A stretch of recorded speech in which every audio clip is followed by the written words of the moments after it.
je vois que vous êtes quand même assez nombreux à vous intéresser à ce problème-là, même si les autres conférences avaient l'air très très bien aussi. Donc aujourd'hui, le sujet, c'est les fractales. Déjà, on va commencer par un niveau, et puis on verra pour les suivants, et on verra comment on va pouvoir alléger sa base de données. Bon, le sujet n plus 1, ou en anglais on dit n plus 1 problem, c'est un sujet bateau, mais vraiment avec 785 000 articles résultats dans Google, je ne comprends pas que vous ayez encore besoin de venir à une conférence pour vous parler de ce sujet-là. Mais bon, on va dire qu'il y a toujours des choses à apprendre, et je vais tâcher de vous apporter peut-être quelques nouveautés, quelques façons différentes d'aborder ce problème. Oui, je parlais de bateau, parce que vous venez tous de Rouen, mais ceux qui ne viennent pas de Rouen, vous savez qu'au mois de juin, c'était l'Armada, et je me suis dit que c'était une bonne idée de parler de bateau pour un sujet aussi bateau. Des bateaux, il y en a plein, de types différents. Donc, on a des drapeaux différents, on a des ports d'attache différents, des voiliers, des bateaux militaires, on en a plein. Ils sont variés, donc on a besoin de les classifier. Mais avant ça, je vais vous expliquer pourquoi moi je peux vous parler de ce sujet-là. Donc je m'appelle Jérôme Tamarel, je travaille depuis peu chez MongoDB, donc MongoDB qui est une base de données dont je vais vous parler un petit peu plus tard. Et depuis très longtemps, je fais de l'open source, du PHP, voilà. Et je suis mainteneur de différents projets open source, dont la Core Team Symfony, donc Symfony qui est un framework majeur en PHP. Vous pouvez me retrouver sur GitHub, sur Twitter, sur tous les réseaux sociaux qui valent le coup, sous le pseudonyme Gromdan, comme ça. Et j'ai mis en gros, j'adore faire du vélo, donc s'il y en a des Rouennais qui veulent faire du vélo et tout, qui sont un peu dispo dans la journée, j'adore rencontrer et faire du vélo avec des nouvelles personnes, donc voilà, au cas où. Donc, parlons bateau, parlons N+1, parlons de l'Armada API. L'Armada API, elle commence avec un sujet simple. Comment récupérer la liste des bateaux? Bon, on va faire une API JSON, voilà, le classique, le bateau, un get navire qui vous donne donc un ID avec un nom, un type de bateau, une année, un drapeau et un port d'attache. Vous me direz jusque-là, tout le monde sait le faire. Pourquoi on fait une API? Un fichier aurait suffi. On va faire une requête SQL. Qui ne sait pas lire cette requête-là?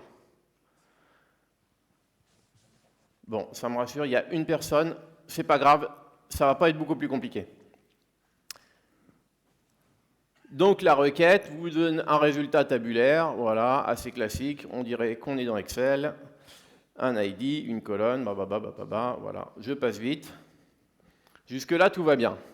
Mais, on ne va pas parler que de bateaux, à l'Armada, ce qui est le plus important, ce sont les événements. Et pour chaque bateau, il y a une liste d'événements. Comme le meet-up codeur en scène, ce serait parfait. Et donc, notre API, elle va nous permettre de récupérer les événements de chaque bateau. Donc, le navire numéro 1, donne-moi les événements. Voilà, une liste d'événements, l'arrivée, le meet-up des codeurs, le cocktail. Donc, que des bons événements. Et pour ça, une requête SQL, un petit peu plus compliquée. On va récupérer tous les champs from event, et puis voilà, sur l'événement numéro 1. Bon, jusque-là, on me dirait, c'est facile, ça vous renvoie une liste, ok, tout va bien. Ah, je veux aussi la liste des événements du navire numéro 2. Bon, bah très bien, même requête, même résultat, et du numéro 3, et du numéro 4, et du numéro 5, et du numéro 10. On n'a pas fini. et vous imaginez toutes les requêtes qu'il faut faire. Heureusement, il y a des gens beaucoup plus intelligents que nous qui ont inventé un procédé qui s'appelle le JSON API. JSON API, c'est une spécification qui décrit de manière standard une façon de coder des API en JSON pour que ce soit efficace et surtout après interopérable avec plein de systèmes. JSON API qui existe depuis 2013, qui est implémenté dans énormément de frameworks, à la fois pour générer des clients ou des serveurs. Et donc, JSON API va nous proposer cette syntaxe. Je veux les navires et je veux que tu inclues les événements.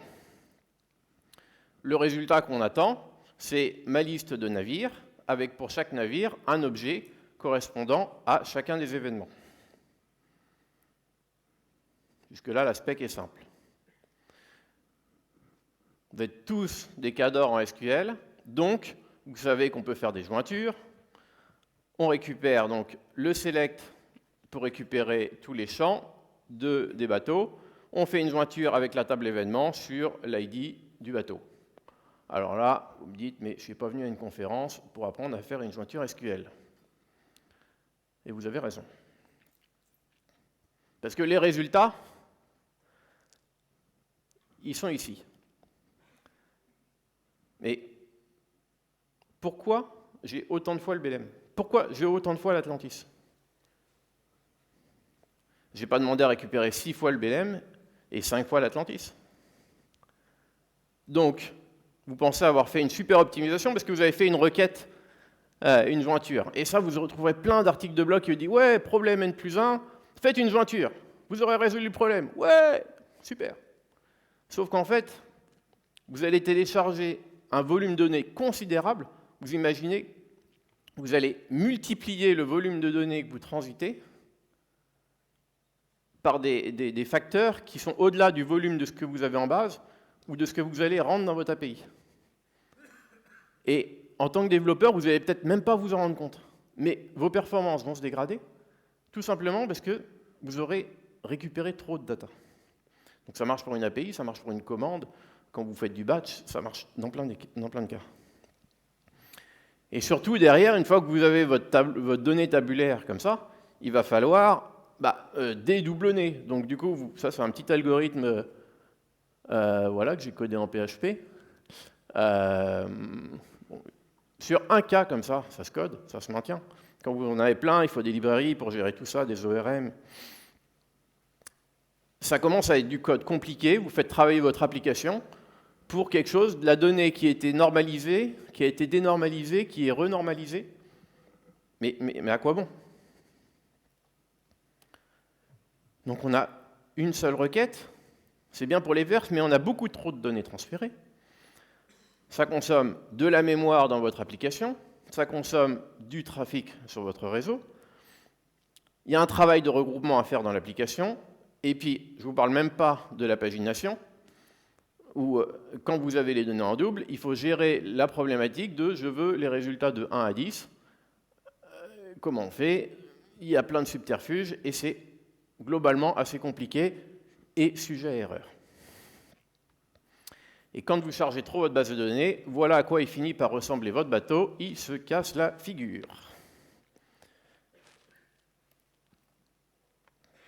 Une autre solution, un autre pattern, dans le domaine des API qui est apparu en 2015, propulsé par Facebook, qui est le GraphQL. GraphQL qui est un langage de requêtage. Ça ne va pas vous révolutionner votre API. Vous pouvez faire tout ce que vous pouvez faire en GraphQL, vous pouvez le faire avec une API REST. Globalement, c'est pareil. Pourquoi je vous parle de GraphQL? Parce que GraphQL, c'est un langage pour une API qui permet de spécifier uniquement les champs dont on a besoin. Mais JSON API peut le faire aussi. Pourquoi je vous en parle? C'est parce que GraphQL vient avec un pattern. On va ici écrire ma requête, juste par illustration.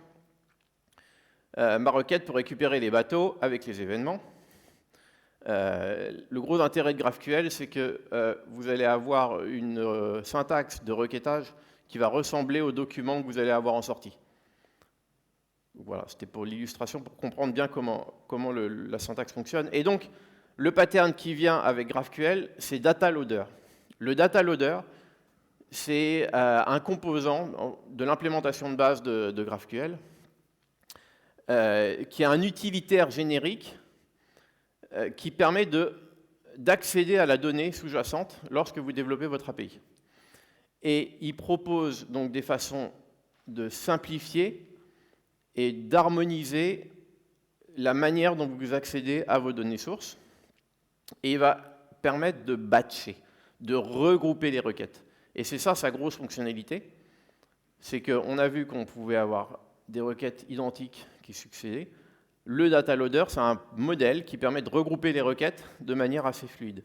Donc comment ça marche? Ça marche en niveau, la résolution GraphQL. Donc on a un premier niveau, il n'y a pas de nouveauté, on va récupérer les bateaux. Avec une requête, donne-moi tous les bateaux. Deuxième niveau, on va regrouper, tiens, donne-moi tous les ID de bateaux. Et donc, fais-moi une requête, une seule deuxième requête, qui va récupérer tous les événements pour tous les bateaux. Et qui va les redispatcher pour chacun des bateaux. Ça, DataLoader, il sait faire, c'est sa spécialité. Ensuite, on peut dire qu'on a d'autres objets, la marque ou les invités de l'événement. Non, c'est la bande, c'est pas la marque, c'est le groupe pour le concert.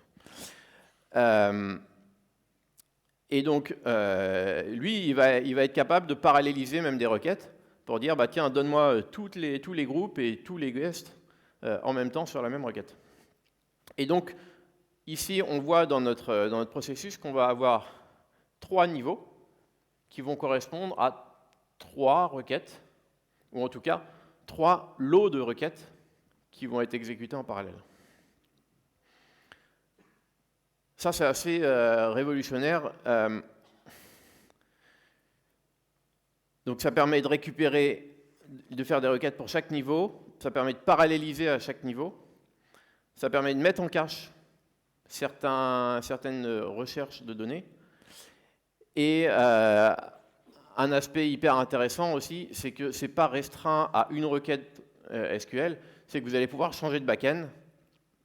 Si vous avez une requête, finalement, c'est pas pour mes événements, j'ai besoin d'appeler une API ou j'ai besoin d'appeler une autre base de données, vous allez pouvoir le faire, vous avez complètement cette flexibilité-là, et il va batcher, il va regrouper pour plusieurs objets la requête.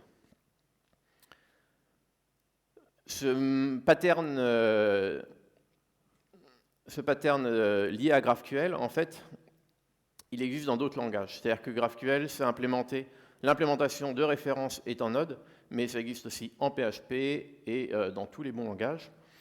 Et une chose hyper intéressante sur PHP, c'est que PHP, c'est pas connu pour être un langage asynchrone. Et pourtant, l'implémentation GraphQL de PHP repose sur des frameworks asynchrones et permet de bénéficier des mêmes syntaxes de l'asynchrone qu'on peut avoir en JS, mais dans l'univers PHP. C'est un sujet un peu technique que je préférais pas vous présenter aujourd'hui, mais ça vaut vraiment le coup d'aller explorer ça si vous faites du PHP.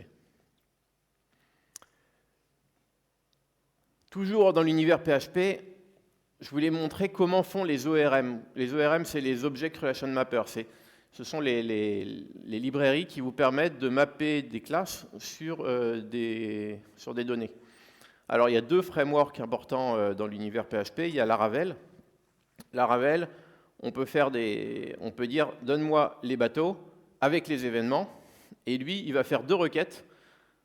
Comme GraphQL, il va faire une première requête pour récupérer les bateaux et une deuxième qui va récupérer tous les événements en fonction des ID de bateaux. À l'opposé, Doctrine, il a une autre approche, lui où on va plus être en query builder, c'est-à-dire qu'on va être plus proche de la syntaxe SQL, et donc on va écrire une query qui va dire bah, récupère-moi les bateaux, fais-moi la jointure avec les événements, et il va hydrater, il va faire l'algorithme PHP que je vous ai montré tout à l'heure, il va le faire en une seule fois, il va le faire pour vous et vous aurez vos objets. Voilà. Donc, tout ça pour dire que finalement, les différents modèles, quand on utilise un ORM, on ne fait pas forcément attention à ce qu'il y a derrière. Et du coup, bah, voilà, c'est intéressant de voir comment ça marche. C'est pas tout. C'est pas tout, parce que maintenant, on a vu que faire une requête, ce n'était pas optimum. Parce qu'on avait tendance à dupliquer la data. On a vu que faire plusieurs requêtes, bah, ça fait des allers-retours avec la base, et ça peut finir par être coûteux. Donc ce n'est pas optimum. Est-ce qu'on peut faire tout ça en une seule requête optimisée, qui ne récupère que les données dont on a besoin?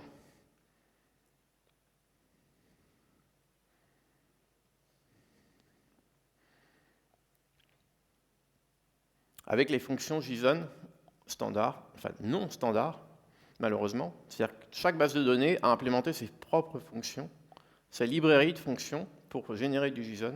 Et on va voir comment utiliser en MariaDB, mais on aurait pu faire pareil en Postgre, en MySQL et sans doute avec d'autres bases, pour récupérer, pour faire cette requête optimisée. D'abord, il y a une première fonction qui s'appelle le JSON-Object.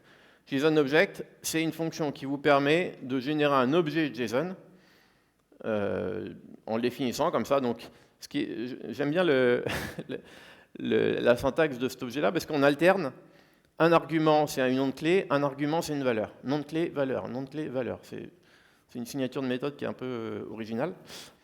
Mais voilà comment ça marche. Donc ça, le résultat, c'est simplement un JSON qui représente l'objet qu'on a voulu faire.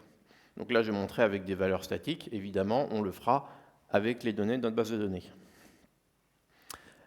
La deuxième fonction, c'est JSON Array Aggregate. Comme son nom l'indique, ça génère un tableau en agrégeant les données.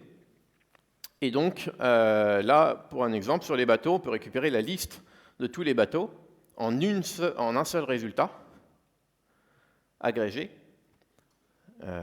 Et on va voir comment on l'utilise. Donc notre modèle, on a vu qu'on avait des bateaux qui sont liés à plusieurs événements. Donc la table, on a vu rapidement, on a un bateau avec un ID et un événement qui a une clé étrangère vers les bateaux. La requête. Le select, donc on va récupérer sur le bateau le nom, le type, l'année, le drapeau, enfin le pavillon et le port d'attache.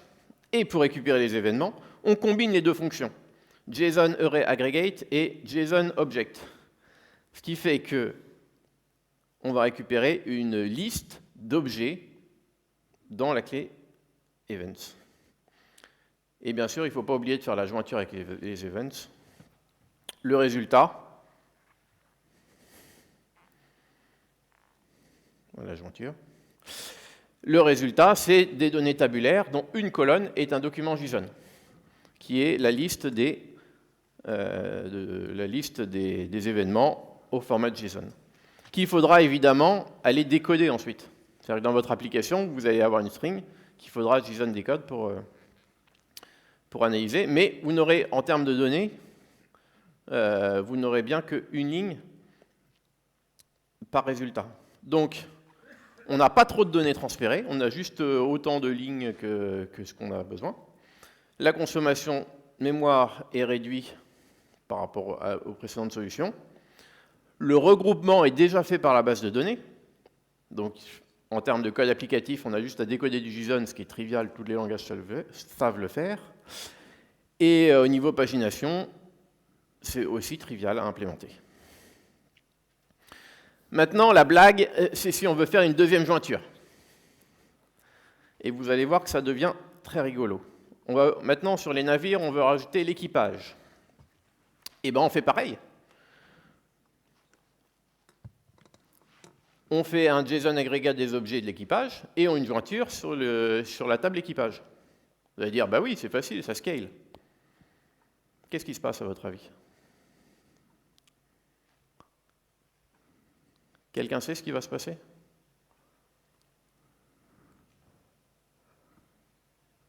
Je ne sais pas. Vous allez vous retrouver avec le nombre d'événements multiplié par le nombre de membres d'équipage et le nombre de membres d'équipage multiplié par le nombre d'événements. C'est pas un problème de, j'entends where là-bas, c'est pas un problème de closeware, c'est simplement la cardinalité des résultats, vu qu'on agrège. Le nombre de lignes correspond à la multiplication du nombre de bateaux multiplié par le nombre d'événements, multiplié par le nombre d'équipages, et donc on arrive à ce résultat piégeux, finalement. Donc, ce n'est pas la solution. Une solution, c'est de mettre un distinct à cet endroit-là. Mais là, faites attention, parce que vous allez faire travailler votre base de données pour calculer des distincts sur des strings JSON qui peuvent être assez longues. Donc, en termes de performance, attention, clairement. Et le distinct a des limites. Donc, une autre solution pour contourner ce problème-là, c'est de mettre des subqueries à l'intérieur de votre requête. C'est-à-dire que dans votre select, vous allez pouvoir remettre des selects qui vont, donc du coup, pour les événements notamment, vous allez pouvoir, voilà, pour mon bateau, fais-moi une sous-requête qui va récupérer tous les événements, et pour ce même bateau, fais-moi une sous-requête qui va récupérer la liste de tous les équipages. Voilà, ça marche. Là, vous sentez que le SQL il commence à devenir un petit peu plus compliqué à écrire, et il n'y a pas beaucoup d'ORM qui font ce genre d'optimisation.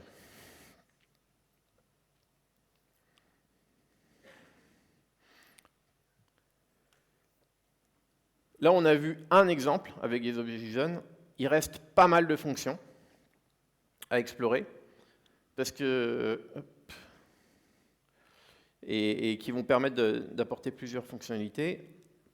Alors, là, je n'ai pas réussi à la faire rentrer plus dans le slide. Ça, c'est une requête, c'est la plus petite requête qu'on utilisait chez Télé Loisirs pour récupérer alors, la liste des bouquets télé. Voilà, pour optimiser les bouquets, alors, il y avait des jointures avec les chaînes de télé, avec les pays de disponibilité, avec les photos. Donc la plus petite requête qu'on a pu faire pour voilà, avoir une ligne optimisée, c'était celle-là. Et en gros, il fallait 4 écrans pour celles qui représentent les programmes télé et choses comme ça, quoi. Mais c'était optimisé, et l'intérêt de ça, c'était des requêtes qu'on a écrites une fois, qui ne bougent pas trop. Donc voilà, on avait passé le temps qu'il fallait, et surtout qui étaient mieux formatées que cette slide-là. Maintenant, comme la Canopée qui est le navire qui transporte des fusées Ariane, on va essayer de trouver une approche différente de cette problématique-là. Et si le modèle tabulaire n'était pas le modèle idéal? Donc on avait notre modèle avec des bateaux. Et on va essayer d'avoir des documents qui vont contenir à la fois les bateaux, les événements et l'équipage. On peut le faire en SQL, en MariaDB, là en l'occurrence. On rajoute 2 champs. Vous allez avoir le champ événement. On peut même valider que c'est un JSON valide. Et le champ d'équipage. Et là, la requête magique. On retrouve la requête ultra simple qu'on avait au début.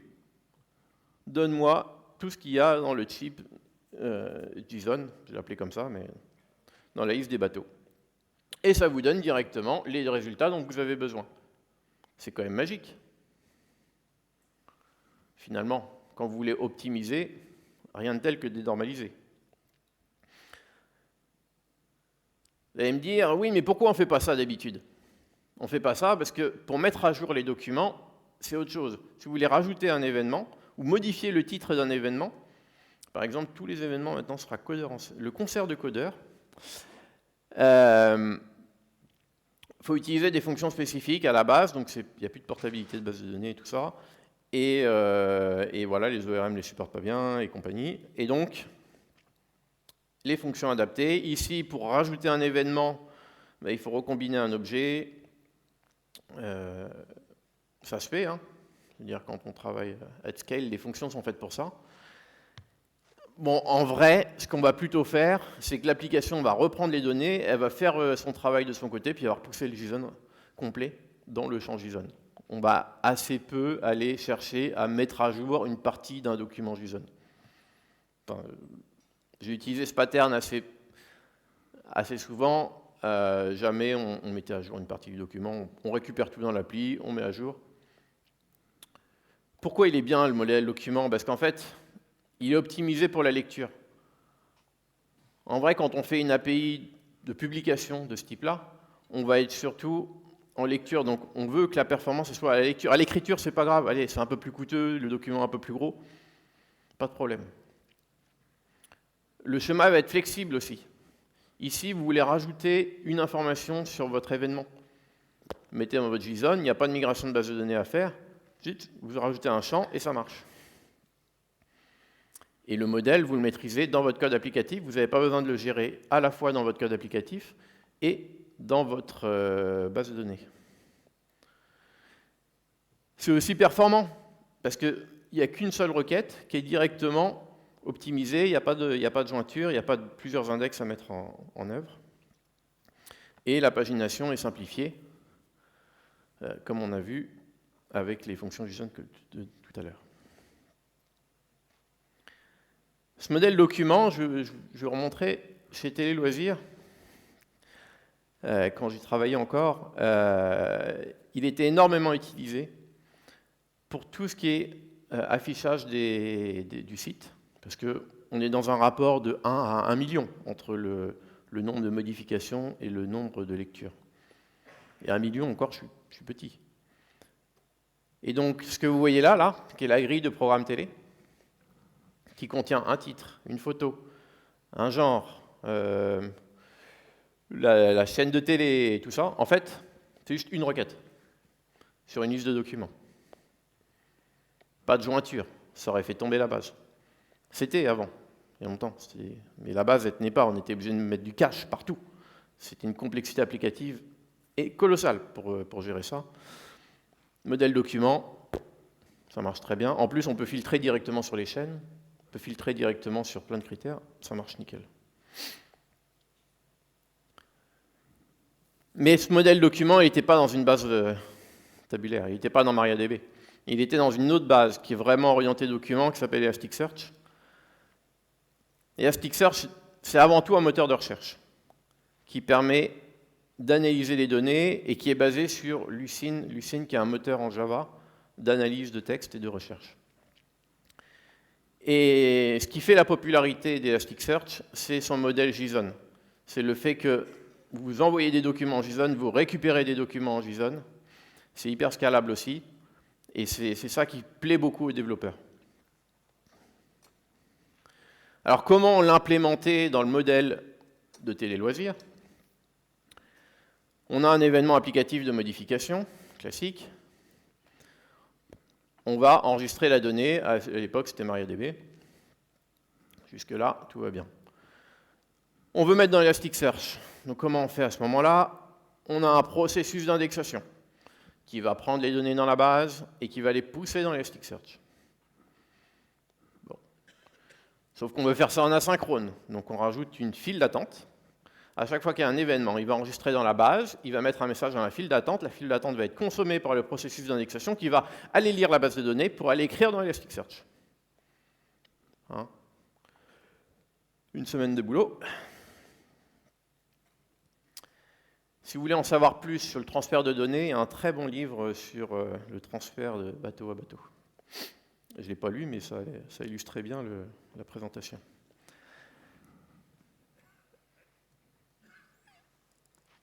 C'est le moment de vous parler de documents et de MongoDB. Bon, je travaille sur MongoDB, je suis un convaincu. Je dois vous l'avouer. Et je vais vous expliquer pourquoi je suis convaincu, et dans cette optique de modèle document, pourquoi c'est adapté. Déjà, MongoDB, c'est quoi? MongoDB, les gens l'appellent depuis... Ça fait une dizaine d'années que ça existe, un peu plus. La grosse mouvance des bases NoSQL. On n'aime pas trop ce terme. Pourquoi? Parce qu'en fait, aujourd'hui, MongoDB, on peut l'attaquer en SQL. Donc, ce n'est pas une base NoSQL. Alors, ils disent, c'est une base non relationnelle. Une base non relationnelle, Non, c'est pas ça non plus, parce qu'en fait, on peut gérer des relations dans MongoDB, on peut faire entre les documents, on peut y avoir des liens, on peut gérer une requête qui fait des relations, tout ça, donc c'est pas non relationnel. C'est plutôt une base non tabulaire. Depuis tout à l'heure, les gens, ils parlent enfin, souvent, on parle de données de RGDBS et compagnie.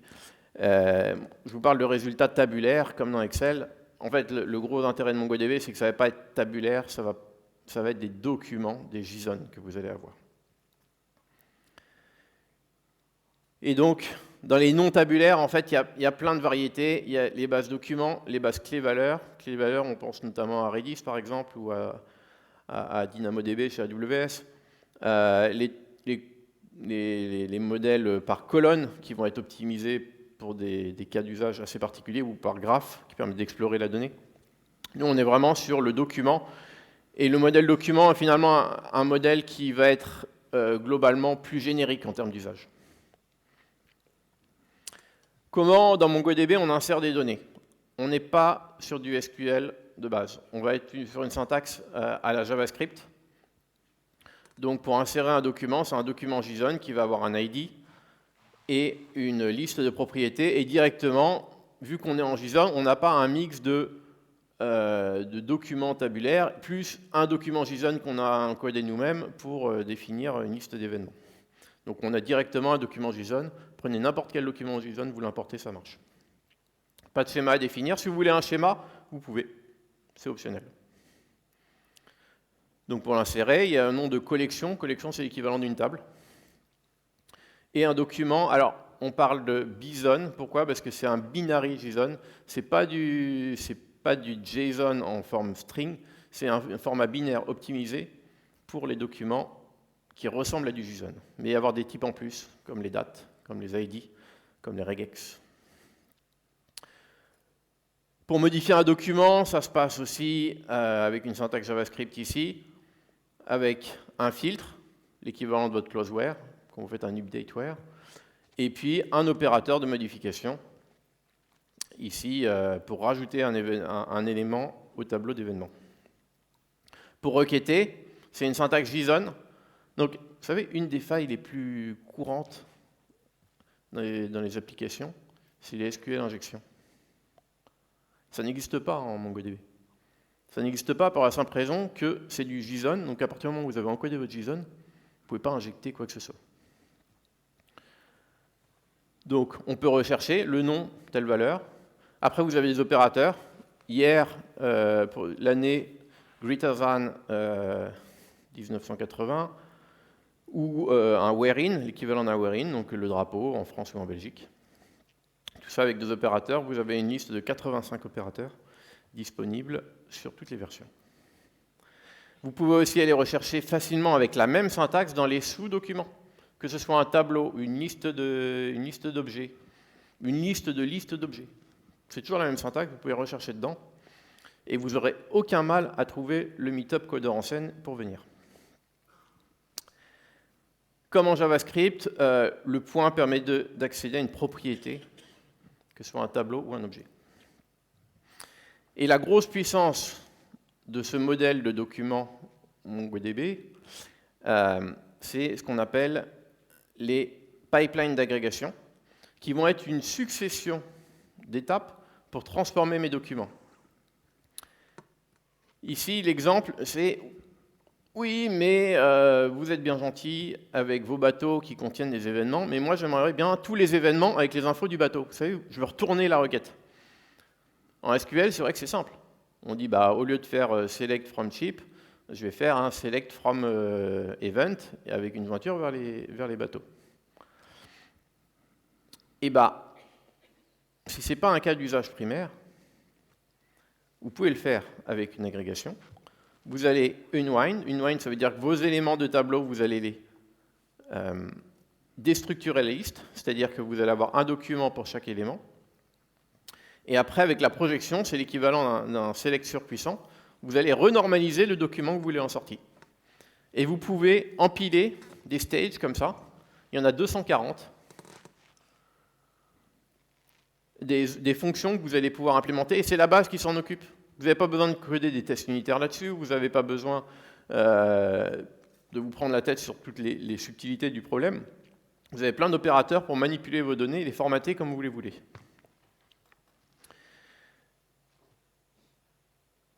Vous allez me dire, ouais, mais maintenant, je voudrais des infos complémentaires. Et bien, sur mon événement, je peux avoir des jointures. Je peux mettre un ID qui va correspondre à un nouveau document. Donc, mon bateau, il a un événement, mais je veux les détails dans un autre document. Et bien, pour ça, je vais mettre son ID, cet ID qui correspond à un autre document dans une autre collection, pour, par exemple, mettre les speakers. Je l'aime bien, celle-là. C'est le bateau qui transporte des bateaux qui transportent des bateaux. L'idée, un peu, c'est ça. C'est que vous pouvez avoir un document JSON qui contient des documents JSON qui contient des documents JSON. Et puis après, au niveau où vous voulez, vous pouvez mettre des jointures et finalement remettre ça à plat si nécessaire.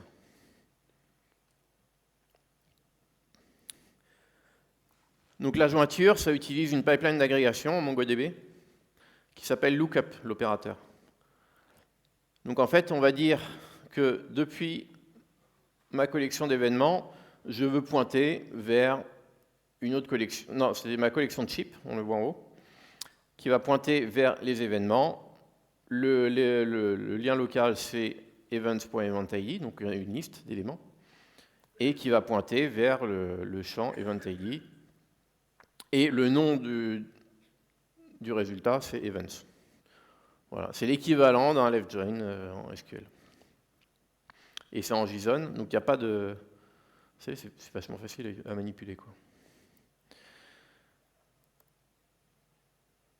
Bon, le modèle, un bon modèle de données, parce que c'est pas le tout de pouvoir faire les documents, il faut bien le modéliser. Mais une fois qu'il est bien modélisé, ça vous donne des meilleures performances. C'est plutôt simple à implémenter, ça améliore les coûts, et c'est assez adaptable. Et je vais vous rajouter une fonctionnalité qui est pas mal. Tout à l'heure, je vous parlais d'Elasticsearch. On stocke les données dans MariaDB, on les met dans Elasticsearch ensuite, avec tout le process. Et en fait, ça, MongoDB, ils le font pour vous. Si vous voulez du transactionnel, c'est-à-dire ce que va vous proposer MariaDB, Postgre, MySQL, Oracle, mais que vous voulez aussi un moteur de recherche basé sur Lucene, la seule base qui existe, c'est Atlas Search. Et donc, ça vous permet juste, une fois que vous avez vos documents dans MongoDB, de directement créer un index de recherche et d'avoir directement les résultats. Et de pouvoir utiliser toute la puissance de l'analyse syntaxique et de l'analyse de texte. Voilà, Lucene Inside. Pour bien modéliser, il existe beaucoup de patterns. MongoDB propose une liste de patterns un peu pré-pensés pour éviter de vous tromper. Un pattern intéressant, par exemple, c'est le schéma versionning. Si vous voulez des documents avec plusieurs versions différentes, c'est possible d'avoir plusieurs schémas différents dans la même collection. Vous pouvez gérer aussi document versionning au sein du même document. Vous savez, si vous faites un wiki, par exemple, vous pouvez mettre toutes les versions dans le même document, ça marche très bien. Et il y a des cours en ligne qui expliquent très très bien ces modèles si le sujet vous intéresse. Pour finir, c'est une base de données qui est disponible sur tous les grands langages. Voilà, si vous en manque un, on trouvera une solution. Et puis si vous êtes en SQL et que vous voulez migrer, il y a même des outils pour migrer de MongoDB, de SQL vers MongoDB. Et en plus, c'est une base de données qui est disponible dans le cloud, sur Atlas. Vous pouvez tester gratuitement une base de données de 500 mégas, c'est gratuit à vie. Donc si vous avez des pet projects à tester, je vous recommande, c'est vraiment en fait, une base de données gratuite, quoi. Une petite feature en plus, vous voulez créer des dashboards, directement sur Atlas, vous faites votre requête, et directement, vous pouvez afficher des dashboards à partir de vos données. tout type, y compris de la donnée géographique. Si vous stockez du GeoJSON, qui est un format de données géographique, vous pouvez afficher la carte type heatmap ou directement des points sur une carte, directement dans l'interface de Atlas. Et vous pouvez même exporter ça en public si vous souhaitez mettre sur votre site web des statistiques. J'en ai fini, j'espère que je ne vous ai pas tué. Et puis, si vous avez des questions, je suis ravi d'y répondre.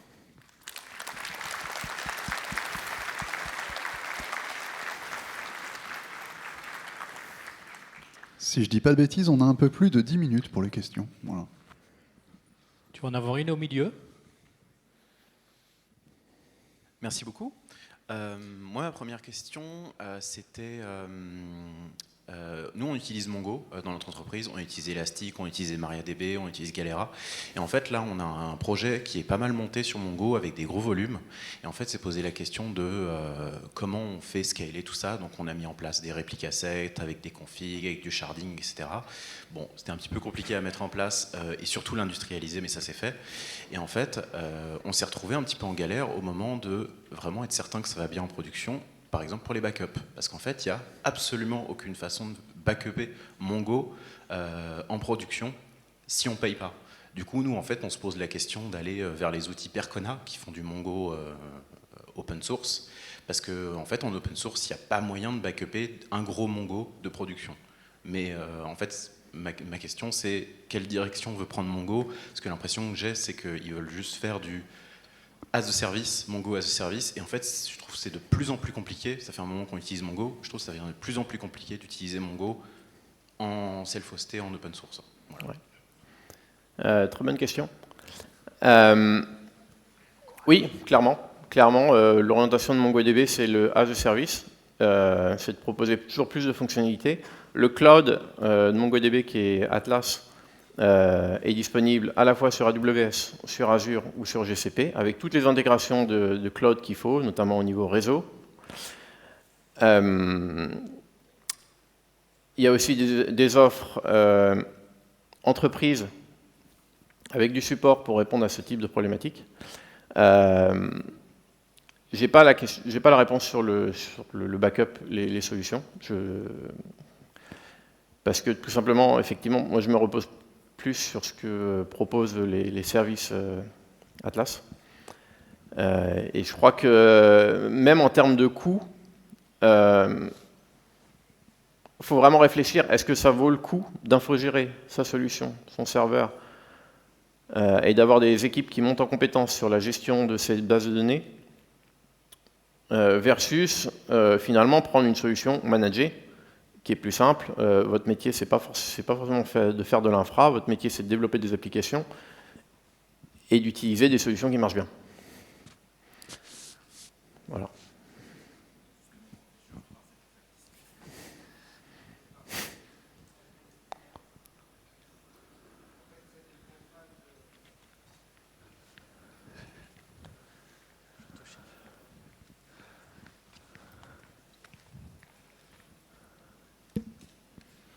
Oui, alors, pour compléter les contraintes de ce qui a été présenté, en fait, oui, on comprend l'optique, mais disons que parfois, on a encore des domaines où on est obligé d'être on-premise pour les questions de cloud souverain, européen, etc. Alors, j'ai vu que AWS allait proposer un cloud souverain européen, mais en tout cas, voilà, on peut encore avoir ce type de problématique, ou alors vouloir maîtriser effectivement ces données et son infrastructure, et savoir où on va en termes de coûts, etc. Donc, je comprends tout à fait, mais c'est vrai que c'est pas toujours aussi simple. Alors, je ne maîtrise pas tous les aspects légaux, et clairement, en plus, c'est pas mon travail. Moi, je suis développeur chez MongoDB. Il y a une fonctionnalité qui est hyper intéressante, qui est sortie dans la dernière version, la V7, qui est sortie cet été. C'est l'encryption des données côté client. C'est-à-dire que vous avez des données sur le serveur qui ne transitent par le réseau et sur le serveur, qui sont toujours encryptées. Il n'y a que le client qui connaît la donnée. Donc, globalement, quelqu'un qui accède, qui route sur votre machine, il ne pourra rien en faire de votre donnée. Ou qui snipe votre réseau. Et la fonctionnalité, globalement, n'importe quel développeur, il peut encrypter sa donnée avant de l'enregistrer, il n'y a pas de souci. Là où MongoDB a vraiment innové, c'est qu'ils ont fait ce qu'ils appellent la queryable encryption, c'est-à-dire que vous pouvez faire des requêtes de recherche d'égalité sur des champs encryptés, tout en garantissant que la donnée encryptée a des valeurs différentes une fois dans la base. Et donc, je ne sais pas si ça répond aux problématiques de sécurité, mais dans le domaine bancaire ou de la santé, je sais que c'était des grosses demandes et qu'ils ont développé ça pour ça. Et je crois que c'est la seule base de données qui est capable de le faire à date.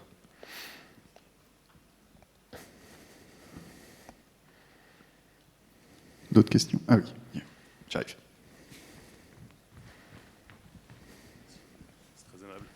Merci beaucoup pour la présentation. Moi, j'ai une question qui est beaucoup moins idéologique et qui est plus technique. Quand on a commencé à mettre du SQL dans les applications, c'était insupportable parce qu'on devait manipuler des chaînes de caractères. Et là, on arrive avec un modèle document qui est proposé par un écosystème qui est JavaScript, qui n'en a absolument rien à faire de la validation de données et du typage statique. Et donc, comment est-ce qu'on peut concevoir des ORM qui implémentent correctement un système de type qui fait qu'on évite d'utiliser des chaînes de caractères pour gérer des modèles nestés, par exemple? Excellente question. Je pense que le modèle... déjà, le JSON, vous pouvez mettre de la validation schema JSON schema en fait directement au niveau des tables. Bon, ça c'est au niveau de la contrainte d'intégrité. Le modèle, il va être imposé par votre application en vrai. Donc, si vous êtes en TypeScript, par exemple, vous allez pouvoir définir vos objets en TypeScript. Donc, vous avez complètement le typage du truc. Et au niveau de la requête, au niveau de la sauvegarde, vous allez tout mapper à partir de ces objets en TypeScript.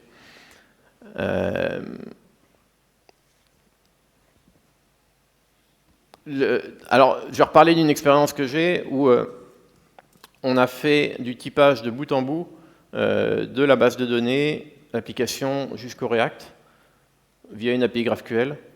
Et en fait, ce qui définissait le schéma, c'était vraiment le modèle dans le back-end qui définit voilà, comment on va stocker les données, comment on les récupère, et après comment on les expose en GraphQL et comment on a le typage. Mais le typage, effectivement, c'est un très bon sujet. J'ai peut-être pas bien cerné la question, mais je vois pas le... Pour moi, il n'y a pas de difficulté. C'est des objets. Dans votre code, ils sont typés. Voilà. Est-ce qu'il y a encore des questions? On a 5 minutes. N'hésitez pas à bouger, hein, c'est difficile à voir pour nous. Ouais. Après, je peux comprendre, il y a la pause. Peut-être sur le modèle document, sur les fonctions JSON. Oui, tu as fait assez de SAV Il y a Mongo, une question par là. Ah, yes.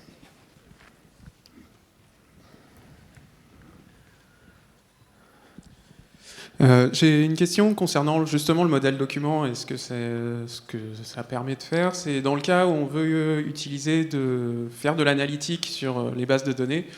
Est-ce qu'on garderait ce format-là qui est en soi pas très pratique justement parce qu'on va vouloir récupérer les informations que d'une seule colonne, que d'un seul élément, dans le cas où c'est sauvegardé de manière tabulaire, ou est-ce que le format JSON peut quand même répondre à ces questions-là sur des volumes conséquents, on va dire, pas sur 5 lignes, parce que de toute façon... Oui, parce que tu le fais dans ton code en mémoire.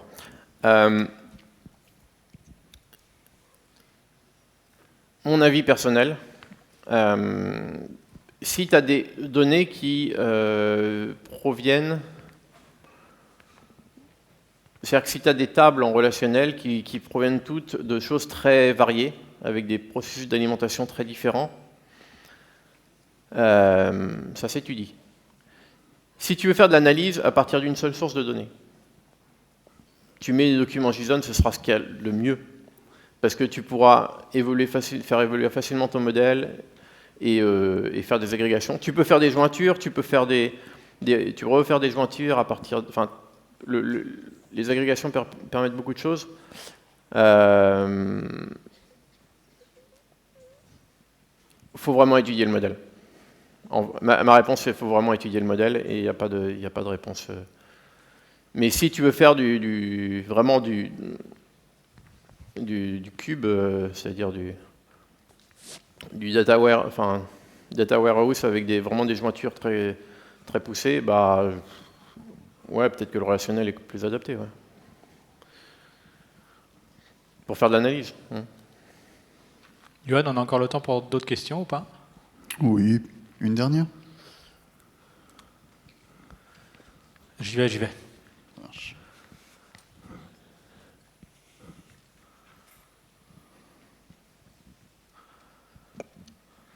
Bonjour, moi je suis sur PostgreSQL et je suis intéressé par les agrégations de JSON pour loader les sous-documents. Et je me demandais comment ça marche au niveau de la pagination derrière.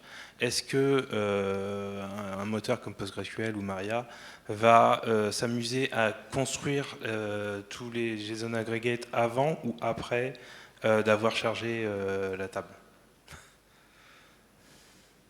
Il les fait pendant, et en fait, il agrège une string. Donc en termes de perf, globalement, si le volume est limité, il n'y a pas de souci. Si tu veux faire ça sur des volumes énormes, non, ça ne va pas marcher. Et il n'utilise pas d'index pour ça. Après, tu peux utiliser des colonnes calculées.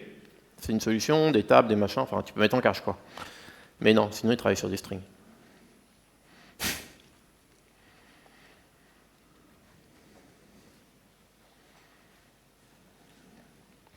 Est-ce qu'il y a encore des questions?